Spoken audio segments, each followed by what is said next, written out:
నిజామాబాద్లో సంచలనం సృష్టించిన కానిస్టేబుల్ ప్రమోద్ కుమార్ హత్య కేసు నిందితుడు రౌడీ షీటర్ షేక్ రియాజ్ పోలీసుల ఎన్కౌంటర్లో హతమైన విషయం తెలిసిందే. ఈ ఘటనకు సంబంధించి నిజామాబాద్ సిపి సాయి చైతన్య కీలకమైనటువంటి డీటెయిల్స్ అందించారు. ఆత్మరక్షణ కోసమే రియాజ్పై కాల్పులు జరపాల్సి వచ్చిందని సిపి స్పష్టం చేశారు. ఆసుపత్రిలో చికిత్స పొందుతున్న రియాజ్ ఏఆర్ కానిస్టేబుల్ దగ్గరున్న తుపాకీని లాక్కుని కాల్పులకు ప్రయత్నించాడు. ఈ నేపథ్యంలోనే ఇక చేసేదేమీ లేక పోలీసులు కాల్పులు జరపాల్సి వచ్చిందని సిపి వివరించినటువంటి పరిస్థితి.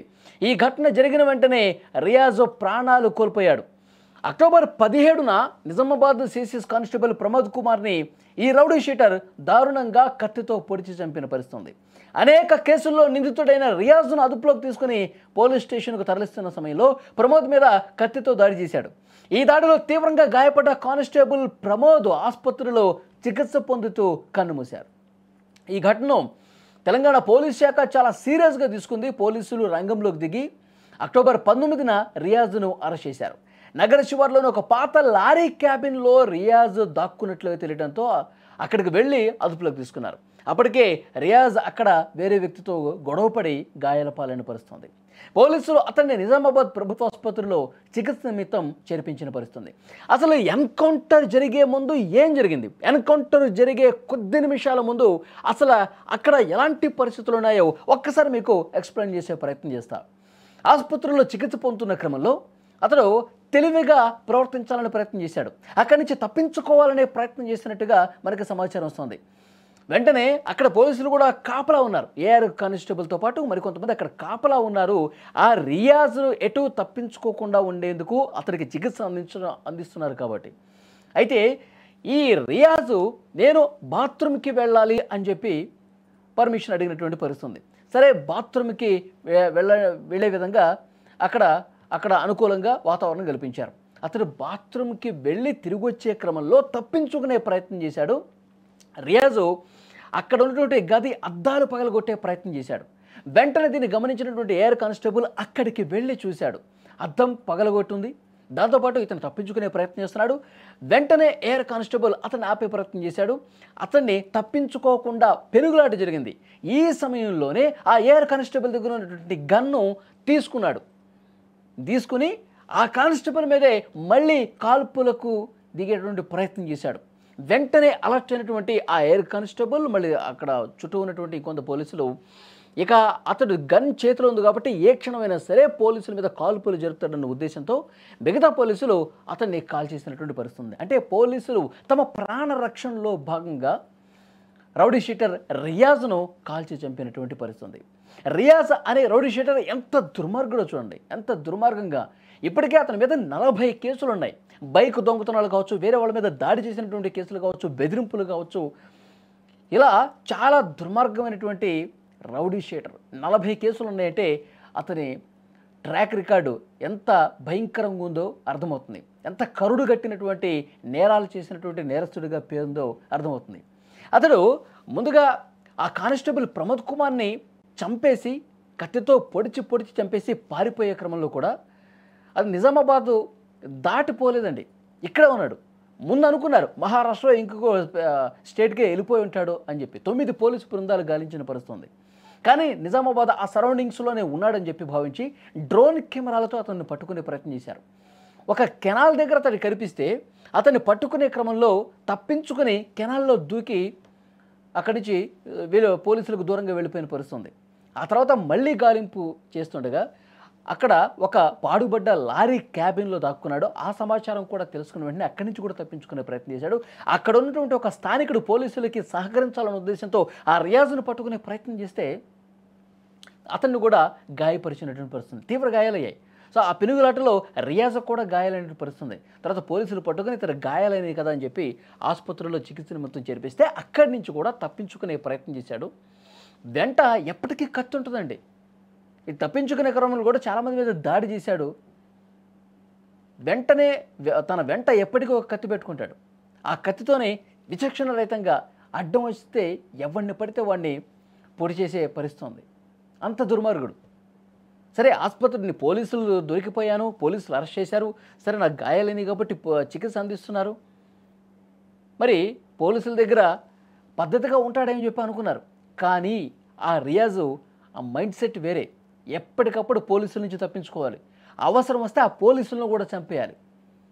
ఈ రకమైనటువంటి ఆలోచన కలిగి ఉన్నాడు. ఇలాంటి ఒక క్రిమినల్ బ్యాక్గ్రౌండ్ ఉంది అతనికి. కాబట్టి పోలీసులు కూడా తమ ప్రాణరక్షణలో భాగంగానే ఇక ఎంతకీ వీడు వినట్లేదు, పోలీసులనే చంపే పరిస్థితికి వచ్చాడని చెప్పి ఇక గత్యంతరం లేక ఆసుపత్రుల్లోనే అతన్ని ఎన్కౌంటర్ చేసినటువంటి పరిస్థితి ఉంది. చాలామంది హర్షం వ్యక్తం చేస్తూ ఉన్నారండి. నిజామాబాద్ ఆ సరౌండింగ్స్లో ఉన్నటువంటి వీడి నేరాల చిట్ట తెలిసిన వీడి బాగోతం తెలిసిన వాళ్ళందరూ కూడా సంతోషం వ్యక్తం చేస్తూ ఉన్నారు. దీపావళి రోజే నరకాసుర వధ జరిగిందని చెప్పి మాట్లాడుతూ ఉన్నారు. ఒకవైపు బాధ కనిపిస్తోంది, కానిస్టేబుల్ ప్రమోద్ కుమార్ అతన్ని దారుణంగా చంపాడు కదా, ఆ కుటుంబం చాలా తీవ్రమైనటువంటి శోకంలో ఉంది. ఒకవైపు కానిస్టేబుల్ దూరం వేయడన్న ఒక బాధ కనిపిస్తుంది, మరొక వైపు ఇలాంటి దుర్మార్గుడు చావాల్సిందే, ఇష్టం వచ్చినట్టుగా ఎవరిని పడితే వాడిని కత్తితో పొడిచి చంపేస్తున్నటువంటి ఇలాంటి నీచుడు ఈ సమాజంలో బతకాల్సినటువంటి అవసరం లేదు అని చెప్పి అక్కడి స్థానికులు చెప్తా ఉన్నారు. దీపావళి సెలబ్రేట్ చేసుకున్నారు చాలా ఘనంగా, రియాజ్ ఎన్కౌంటర్ అయ్యాడన్న వార్త తెలిసి. సో పోలీసులు ఇతడి నేర చిట్టా ఒకసారి చూస్తానండి, గత 4-5 సంవత్సరాలుగా చాలామంది మీద ఇదే విధంగా దాడికి పాల్పడ్డాడు.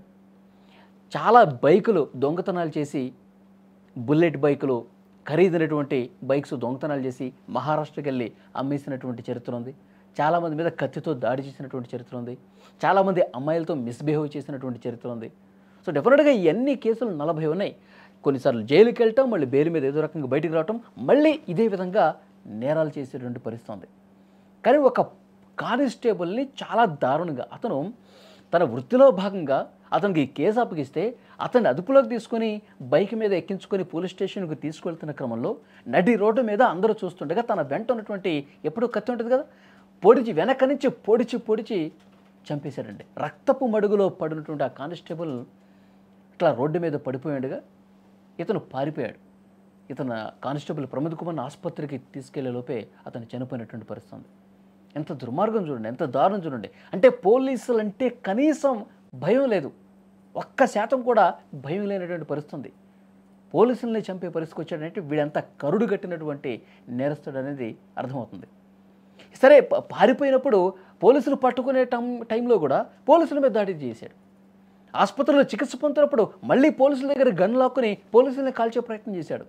అంటే నా దగ్గర ఆయుధం ఉంటే ఎవడైనా సరే నాకు భయపడాల్సిందే, నేను ఎవరినైనా పొడి చేస్తాను, ఎవరినైనా పేల్చి చంపేస్తాను, ఇలాంటి ఒక క్రిమినల్ మైండ్ సెట్ ఉంది కాబట్టి పోలీసులు వీడు భరతం పట్టినటువంటి పరిస్థితి ఉంది. అక్కడికి వీడిని కఠినంగా ప్రాణాలతోనే శిక్షించాలనుకున్నారు, ప్రయత్నం చేశారు.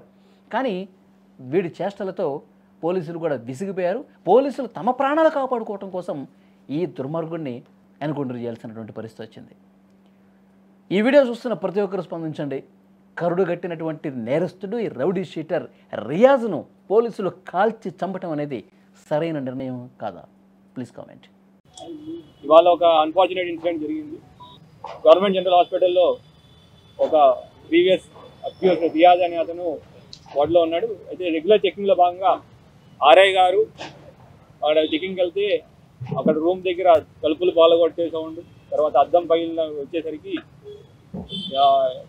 ఇమీడియట్గా మెడికల్ సిబ్బంది ఇన్ఫార్మ్ చేసి ఆర్ఐ గారు, ఎస్ఐ గారు, ఒక కానిస్టేబుల్ గారు లోపలికి వెళ్ళి ఎందుకు సౌండ్ వస్తున్నా లోపలికి వెళ్తే ఈ రియాజ్ అనే వ్యక్తిని అంతా గోల చేస్తున్న వ్యక్తి తీసుకెళ్ళి అతను బెడ్ దగ్గర కూర్చోబెట్టడానికి ప్రయత్నం చేశారు. కూర్చోబెట్టే ప్రయత్నంలో కానిస్టేబుల్ గారి దగ్గర ఉన్న తుపాకీని లాక్కుని ట్రిగ్గర్ ఒత్తడం మొదలుపెట్టాడు. అది పాడేయించి ఆర్ఐ చెప్తున్నా వినకుండా ట్రిగ్గర్ ఒత్తుతుంటే గత్యంతరం లేక ఆర్ఐ గారు ఫైర్ చేయడం జరిగింది. బుల్లెట్ ఇంజురీస్తో రియాజ్ ఆడ కింద పడిపోయాడు. ఎస్ఓపి ప్రకారం దాని మీద కేసు రిజిస్టర్ చేయడం అండ్ ఎంక్వైరీ చేయడం జరుగుతుంది.